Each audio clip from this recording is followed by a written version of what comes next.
This is not the John McClane that I know. Is Hans Gruber even the bad guy? But wait, it gets worse. Oh, but wait, it gets even worse. But oh my gosh, you will not believe what happens next. Hello, creeps. Andy here, and today we are going to compare the 1979 book Nothing Lasts Forever by Roderick Thorpe to the movie that came after it, the 1998 film Die Hard. So this is the book that Die Hard was based on. And I read this book, I've been wanting to read it for a few years, and wow, is it much different than I expected it to be. But there's so much I want to talk about. We're gonna do a lot of comparing the similarities and the differences. I'm going to tell you the difference in plots, the difference in characters, but then also a lot of similar scenes and exact quotes, honestly, taken directly from the book. The ending is absolutely wild, so I can't wait to get there. And then I'll read you a few of my favorite quotes. And then at the end, I'll give you my wrap up, my final notes, what I rated the book, all of that good stuff. But wow, do we have lots to talk about. So obviously I will be having to give spoilers away for the book and the movie, so if you don't want anything ruined, you might want to skip this video. But if you don't care and you're just really interested to see how different and similar the book is, I highly recommend you stay tuned, because I got to the end and I'm like, are there any good guys in this book? I was very, very shocked. So I got lots of notes here and we're just gonna jump in. I think the first thing that we have to talk about is the difference in character's name. So of course in Die Hard we have John McClane, who's like one of the most infamous, I would argue, action heroes of all time. But in the book, we have Joseph Leland, which just is, it's just weird, you know? There's nothing wrong with the name per se, but it is strange. They also changed Hans Gruber, is the bad guy in the movie, and his name is actually Anton Gruber in the book, but they call him Tony the Red. Another big difference, it's not called the Nakatomi Plaza, no, it's the Claxton Oil Building. And the differences are definitely evident in that, just on how things end up playing out. We do have some of the same characters, however. We do have Al Powell, who is, I'm just gonna call him Carl Winslow, because that it will forever be who this guy is to me. In every movie I see, he always plays a cop, and I always go, Carl Winslow's still a cop. And then we have Dwayne T. Robinson. Sorry, in the movie he's the deputy police chief, and I think basically it's the same in the book too. I can't remember, but I don't think that there are any FBI agents on the scene. I think it's just kind of the local police department from what I remember. Another huge difference is the fact that it is not his wife that works at the Nakatomi Plaza. It is actually his daughter. And the grandchildren are actually in the building as well, which you would think would add more complexity and more urgency to the character of Joseph Leland, but oh no, he doesn't really care. He's much more interested in making out with stewardess than he is in saving his grandchildren. So okay, yeah, so those are some big major differences. I'm going to tell you the very beginning of the book, because I think it comes back into play when we talk about character arcs and where the book ends up at the end of this video. But basically it starts with Leland being driven, I believe he's in a taxi, yes, by a man, and he's going on the way to the airport. He's trying to get to this party that his daughter's work is hosting at the Claxton Oil Company. So he's taking a plane there from, I believe it's Chicago, and while he's in this taxi driver's car, they end up getting into an accident, and the driver is obviously pissed. It's like Christmas Eve, it's snowing, and the guy's really mad, and the taxi driver says, hey, I can't pull over right now, I have to get this guy to the airport, so you're gonna have to follow me to the next place because he's gonna miss his plane. And the guy is, you know, understandably upset, and Leland ends up pulling his gun out. Now, another big difference is Leland is actually ex-military, and he was a detective at one point, which also brings me to the fact that this is technically a sequel to a book called The Detective that was made into a movie starring Frank Sinatra, so obviously an older film. Somebody did ask me if you needed to read that book in order to kind of understand this one, and I don't think so, because I think a lot of the things that happen in The Detective, and we'll talk about this again in a second, does come up in these moments where our main character has to kind of sit and contemplate things. So I don't think that you need to read that one necessarily to understand his character. It might give you obviously more of an idea of where he came from, but we do know that he's an ex-military, an ex-detective. He had some issues, but I think that comes up a little bit later. He's still involved with the police force. I think he's like a PI or something, and he does go to conferences and learn different things that I don't know if it's the FBI or the police or who is teaching, but he's still involved with the cops in some way. Okay, what was I talking about? Oh yes, so he draws his weapon because he legally can carry a weapon, and he basically tells the guy like, hey, get out of my way. And after the taxi driver drops him off, he's like, don't worry, I didn't see anything. Basically saying you can get away with whatever you want, you're good. So he ends up making his way to California, to the Claxton office. Here he finds that his daughter and her two co-workers, Rivers, who is Takagi in the movie, her main boss that is, I think he's the first to get killed. His name is actually Rivers in the book. And then we do have Ellis as well. He is the same character. He is still, you know, he still does use illicit drugs and is kind of like gross. But his character in the movie is honestly like revolting to me. It plays such a great character that he really does gross me out. Like his like Bubby, ugh, he's so gross. I hate him. So, but anyways, he is in the book as well and does suffer the same fate, but we'll get there eventually. So he makes his way there and he does find that they've just closed on a $150 million deal. So that is why they are celebrating. It's not actually a Christmas party on Christmas Eve. They are celebrating this huge deal that has made them a ton of money. So, by the way, the word malarkey is used in here. I thought that was funny.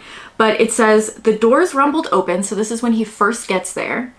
The elevator doors, rumbled open when he was hit with a blast of thumping disco. Strobe lights flashed against the wall. Jesus, Stephanie, which is his daughter's name, wanted him to find her in this. Did she have her kids here? A half a dozen people had spilled out here into the corridor, holding drinks, passing joints, and writhing to the music. So this is a party for not only the people that worked there, but also children. There are children around too, including her own children, Stephanie's children. Yeah, I thought that was kind of interesting. It's not even a Christmas party. It's just this big, huge party to celebrate this $150 million deal. I also did want to mention the themes of the book. A lot of it is about kind of this new age, finding your place in a world that's changing and also aging yourself. There's a lot of talk of technology and kind of, I was trying to find the quote, but I can't find it for whatever reason. I must not have highlighted it, but it was a very prominent quote in the book, and I thought it was really interesting reading it through the lens of 2024 about how technology used to be a way to connect people, but now it's kind of a way to keep people separate. And I think that's even more so true in this day and age.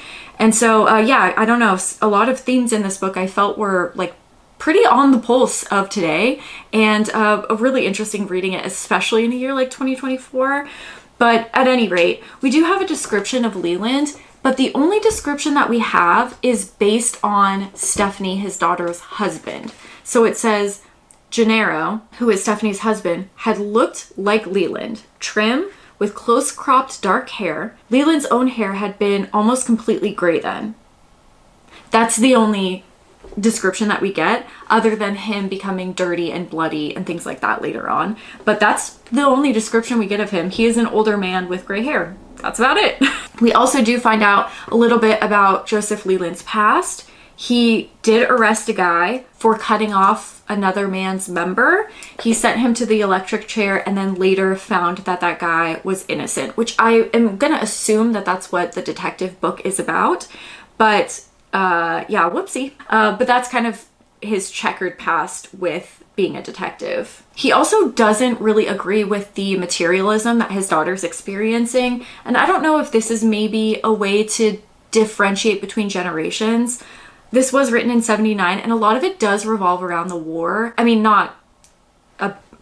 it's not a war book or anything, but it does talk about Leland's experience in the military and in World War II, which does come up because Hans Gruber is German, so he does actually understand a lot of what Hans Gruber and his friends, his cronies, whatever, discuss. and on radio and things like that. So yeah, a few things about the war come up, but I think it really is just about the changing of age and the different generations. So he really doesn't appreciate his daughter's need for material items. Stephanie is also his daughter sleeping with Ellis, which I think is the most egregious crime that she commits in this book, but don't worry, that's not the only crime. But to me, that's definitely the grossest. Ew, right? Can you imagine that character? Ugh, ugh, ugh. He's so gross. Now, there is a very main plot difference in this book.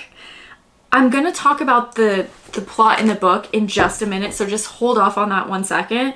But let me give you just a quick synopsis of both. So, in Die Hard the movie, you have Hans Gruber and his cronies. They are breaking into the Nakatomi Plaza specifically because they are trying to find these bonds that are unmarked and therefore cannot be traced. So they are a terrorist group, but not in the way that we think of a terrorist group. And their sole purpose is to try to get the FBI to think that they're a specific type of terrorist group that, you know, wants all these prisoners released so that they will follow the rules precisely and end up turning off the power, which will then enable them to bypass the very last part of the safe and they can require those bonds. They also are planning to kill all of their hostages and get away kind of while everyone's sorting through the explosion.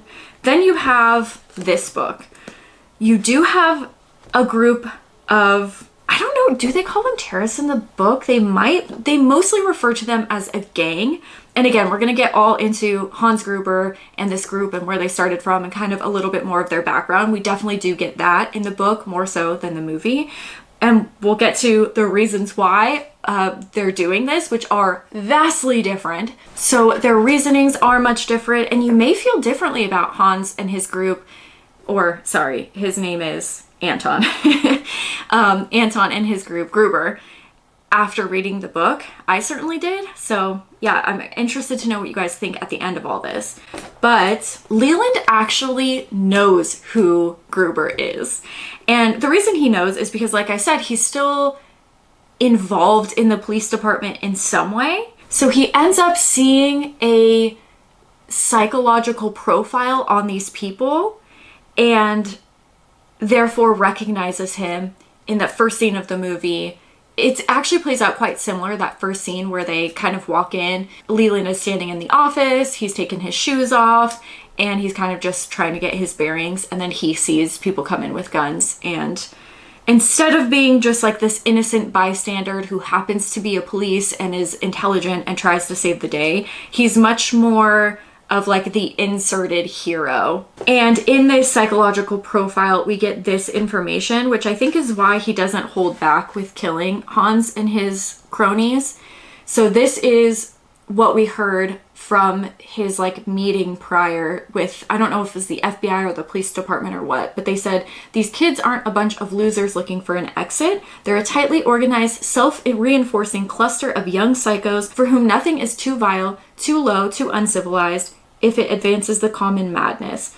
I, for one, am not going to allow them to take over. So that's the information he received about Hans Gruber prior to actually coming into contact with him. We do have a lot of similarities.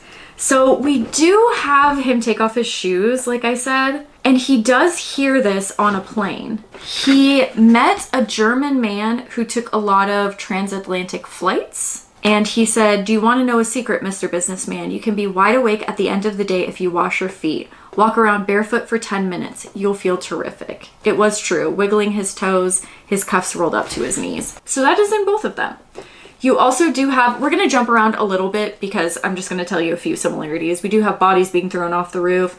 We do have them, this one's like similar but different because he has no shoes on. They end up breaking lights and in the stairwells, so he can't easily run up and down the stairs.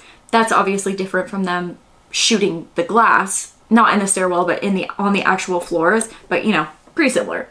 He also does talk to Carl Winslow, gets a walkie-talkie. He also talks with Hans as well. There is also an arrogant cop outside that pisses him off. Carl Winslow does call him a partner, and I think they really did capture the essence of the banter between Winslow and Leland really well. in the movie.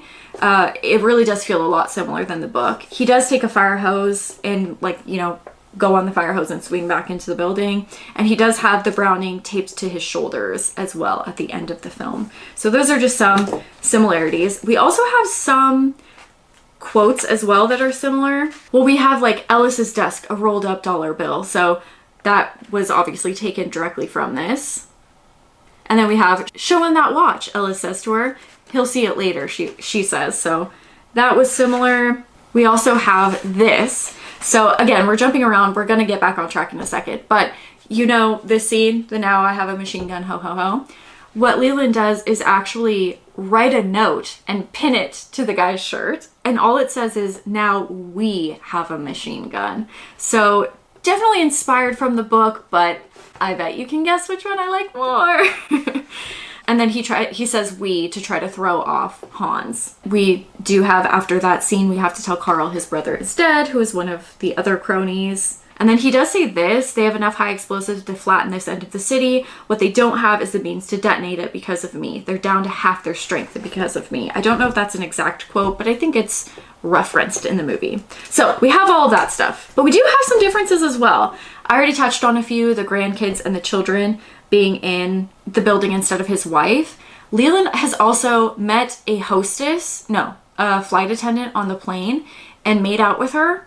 And she is much more of his concern in this movie than his kids or his grandkids. So that's pretty interesting. He ends up calling her and she ends up being on the phone with him a lot through the book, which is kind of weird. Like they just met, I don't know. And then we have some other things, like he uses explosives in the elevator. There are female terrorists that he kills. And I mean, the kills are violent. They're pretty brutal in this. They don't go into crazy detail, but they're pretty violent. At some things I was like, oh, okay. We also have this famous line, Geronimo motherfucker, instead of our yippee-ki-yay motherfucker, which, not the same, but it is funny that he says Geronimo motherfucker and then throws a guy off the building. We also do not have him writing names on his arm and crossing them off after he kills them, but we do have him keeping track of each of the floors and trying to memorize what they are. He writes like a note of those, so I think that's where it came from. We have his no shoes, and then we do have Ellis's death with it, which is actually quite similar. You know, Ellis being like this schmoozy guy that's trying to be like, oh, I can fix this, and just getting himself killed. Okay, now let's get into kind of the meat of the book. There's a lot of reflection on Leland's part. If you think about it, the movie, in between the action sequences, there's a lot of him kind of running around, a lot of him figuring things out, talking to himself, and those moments in the book are substituted with a lot of this reflection. So his failed marriage, his history being a detective, the issues that came along with that. So it's just a lot of his thoughts. We're going to talk about the pacing of this book in a minute, but this did fill up a lot of the book. A lot of these long paragraphs and pages of just, yeah, him thinking and reflecting on his past life and aging and things like that. I have a few favorite quotes from the movie, and then we're just going to jump in and talk about the terrorists, why they're doing it, a little bit of their background. But I have a few lines here that I really enjoyed. This is Leland. He says, killing the second girl had been easier than killing the first. Nagasaki and Hiroshima. Nobody remembered Nagasaki. He'd had enough killing. He was sick of it. This he says to Tony Gruber. He says, you're a walking corpse, Tony. Start getting used to the idea of being dead. I really liked that line. The difference between heroes and villains was only a matter of time anyways. And this is, I think, the most prominent line in the book, because who is the good guy? I don't know. I don't know that I have an answer to that, and I'm very curious what you guys think once you get to the end of the video. And then there's this line here, he hardly understood what he was fighting for, which I think is also quite telling. And I really liked this. It said, millions upon millions of dollars, as if there were some use for all that money madness and the hoarding up of treasure, as if it could add a day to your life. I love that quote because it's so true. And it seems the people that have the most money will go through the most lengths to make even more money. And it's just weird and gross, and again, an interesting concept and story to read in this day and age, especially with everything going on right now. All right, let's talk about Mr. Gruber. Let me give you a little bit of his background, because I think this does come into play in a second when we talk about his meaning behind what he's doing. It says, Anton Gruber, 30 years old, sent to private school. On his 18th birthday, he was giving a Mercedes. On his 19th, another. He ran with a bunch of rich kids and then got sucked into this gang. He was drawn into it. He denounced his parents and accused his father of crimes of hypocrisy, complacency, and arrogance. We also do know, I didn't highlight this one, which I don't know why, because it was one of my favorite parts, even though I didn't particularly love that his character was different. He does have this thing where they call him Tony the Red because he shoots people in the heart and watches them bleed out. We do have a little description of Carl, just a little one-liner in here. Carl's description, 139. That's not Carl's description. 192. Wow, way off. Glad I took 2 sets of notes. Okay, it says Carl was a big guy with shoulder-length blonde hair. He looked like a drummer in a rock and roll band. So I think they cast that actually pretty well. So you have Hans Gruber. You can see that he came from a well-off background. And it does say in here that this like a vigilante group that he's part of, they call it a gang. They call them terrorists. They call them different things, but it really does seem like more of an anarchist vigilante group. And it does say that they have people behind them that support them. So they're not all this like big bad terroristy group that's doing terrible things necessarily. At least this is what I got from the book. And let's get to the reasoning behind why they're doing what they're doing. And then I want to ask you, is Hans Gruber really that bad of a guy? I don't know. Tony Gruber, whatever. You get what I'm saying. I'm going to use them interchangeably. So this is their reasoning behind breaking into the Claxton building. It says, this is Hans. He says, Tony. This is Gruber. He says, you're determined to make a fool of yourself. You don't know what they've done, do you? You've been guarding millions of dollars stolen from the destitute people of Chile, protecting the property of the biggest thieves the world has ever known, and trying to keep secret the most disgusting marriage of power and greed. He continues, your daughter and her partners, Rivers and Ellis, were doing what your own government now expressly forbids. That is, selling arms to Chile. We have been aware for a long time of the secret elements of the contract just concluded between Claxton Oil and the murderous regime in Chile. Under the terms of contract made public, for $150 million, almost all of it borrowed from the United States and its puppet international leading agency, Claxton Oil is to build a bridge in Chile.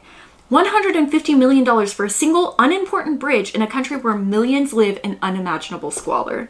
That itself would be bad enough, but there's more. For the next 7 years, Claxton has promised to supply the Chilean fascists' military regime with millions upon millions in arms. Arms which are to hold their illegal power that they seized through well-documented American intervention. He says $6 billion.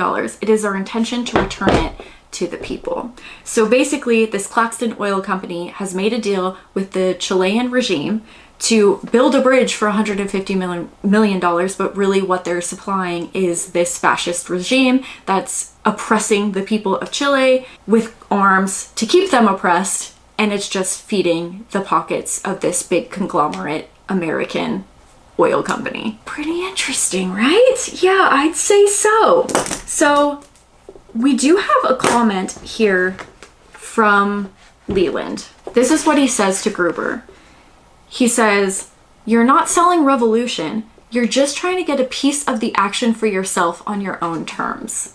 Now, that is possible, and it could be true that that's what they're after to line their own pockets. But does that make sense? They came from a wealthy family. He's had money his whole life. He's never had to worry about anything. It wasn't until he denounced his family and started going after these like vigilante justice, conquests that he believes in. I don't know that money is his main factor. And so it's this, at this point in the book, I'm like, is Hans Gruber even the bad guy? I don't know. But wait, it gets worse. So after all of this, you have the moment with the Browning, right? He kills all the terrorists. They are murdered in different ways. And like I said, they're female and all different sorts of stuff happens. But you do get to a point where it's him and Hans Gruber. He does have the Browning taped to his back, and Gruber does have his daughter held hostage by the window. He does end up killing Gruber. Gruber ends up falling, but oh my gosh, you will not believe what happens next. Stephanie, his daughter, actually falls to her death. And not just by slipping out the window, Gruber grabs on to that fancy Rolex watch that she got from this deal and drags her to her death. And I just thought, oh my gosh, that is way more symbolism than the movie. Don't get me wrong, it's still symbolic, but she's actually paying dues. Like, that is what led to her downfall, is this like egregious, money hungry, only thinking for herself, materialistic bullshit. And that's what dragged her to her death. What? Isn't that crazy? I read that, I'm like, no freaking way. Oh, but that's not all. Because it's not bad enough that the terrorists may be good and that Stephanie may not be bad. But now we have to talk about Leland and the police officers. So we have this quote here. After all of this happens, so Hans Gruber is dead, his daughter is dead. He says, they weren't going to be any witnesses to dispute Leland's version of events. You spend your whole life behind the badge, not knowing if you're a good cop or just lucky, but one thing finally does become clear to you. Better than anybody else, you know how to commit a crime. Rule 1, no witnesses.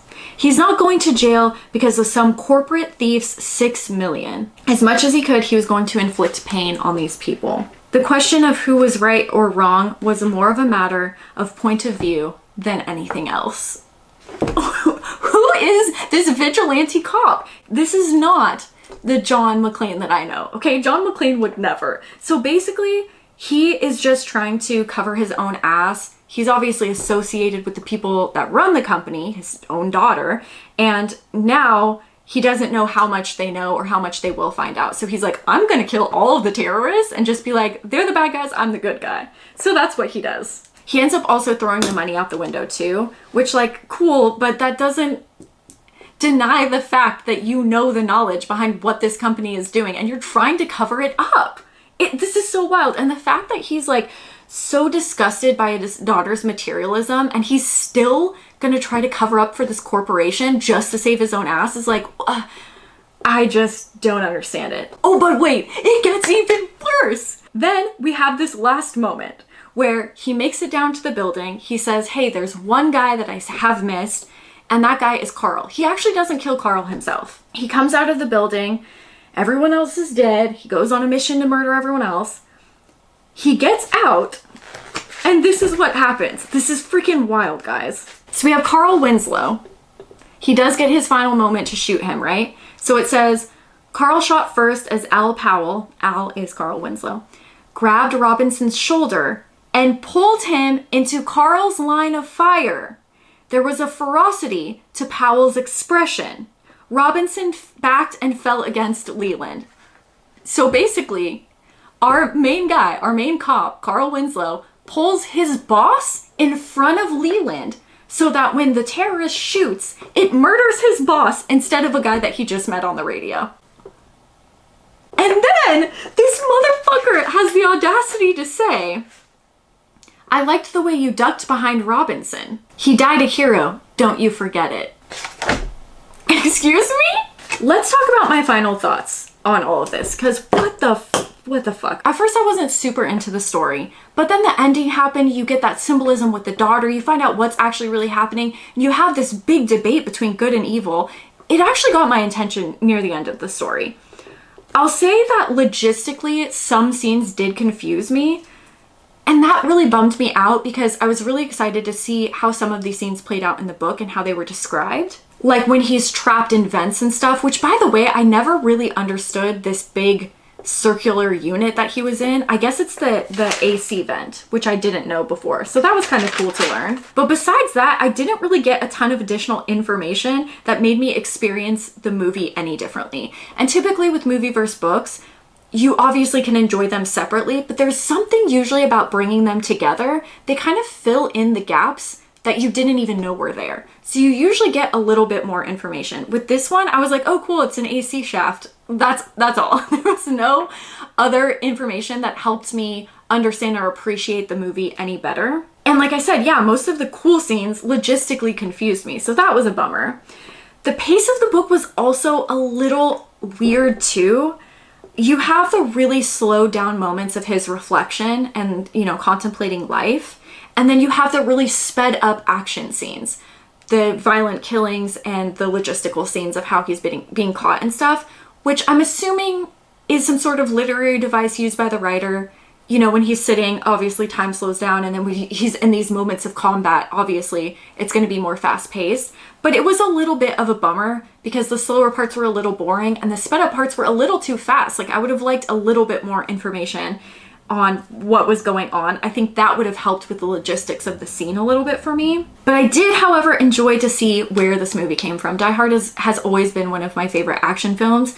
We were, you know, raised watching this every Christmas. So I've been watching it every year for a really long time, and it's a great movie. So it was cool to see where it all started, but a little disappointing to see what the characters started as. And let's talk a little bit about character arcs, because a lot of the characters in the Die Hard movie have full character arcs for themselves. So you first have Carl Winslow, Al Powell, right? He's on desk duty. He's scared to draw his weapon because of an accident that happened. And then you have his final moment at the end where he does pull out a gun and he, you know, kind of saves the day.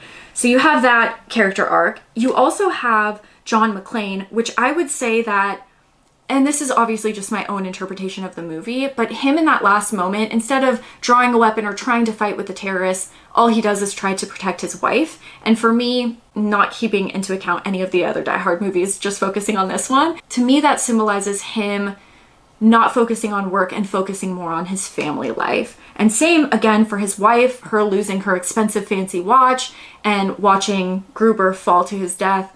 I think that was, again, her kind of disconnecting from her work and figuring out what the more important things in life are. In this book, you get no character arc. None whatsoever. And if you really think about it, our character of Leland starts and ends the book the exact same way. So this is why I told you that he drew his gun at the beginning. First of all, you have cops just doing whatever they want and getting away with it.